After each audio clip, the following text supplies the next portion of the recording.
Unafikanga mahali unakuwa deaf. Hata ukiitwa na mwalimu wako akwambie you are so deaf. Nimeamua. Na mimi nimeamua. Na wengine ni deaf wanatuambia Bwana amesema. Na unaona kabisa huyu si Bwana amesema, ni mashaitani. Lakini yeye ni deaf anakuambia Bwana amesema. Baadaye ndio anakuambia oi, hata kuna mtu aliniambia ungenishika hivi unisukasuke. Ukisukasuka mtu si umefuja sheria ya Kenya. Na aliniambia ati ningemshika hivi nimsukasuke. Kwa sababu alikuja akaniambia wanaoana na mtu mwingine. Na nikamwambia hii itakupeleka njia mbaya. Huyu mtu si mzuri na wewe hamutasikizana.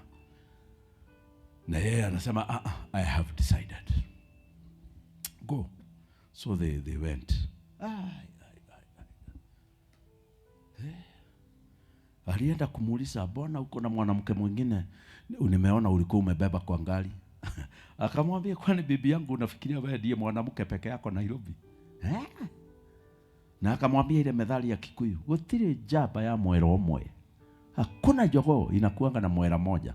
Kwa hivyo aliolewa na jogoo. Sasa mera maneno. Sasa anatuambia mugenisukasuka, tugesukasuka mtu si angetustaki kwa hiyo jogoo. Haya, uliza jirani akwambie kama kuna wakati alijaribu kuongeleshwa hasiki. Ukaambiwa uache kubeba peremende na bagi yako, haukusikia. Sasa ukienda kwa dentist kufungua kinywa, ndio nakumbuka na wewe ulikataa kusikia. Meno yote iko na shimo. Baada ya tropical nyingi, sweet gum nyingi, chocolate nyingi na sweet, meno yote iko na shimo.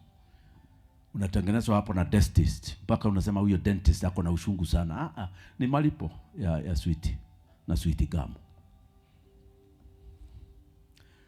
So Samson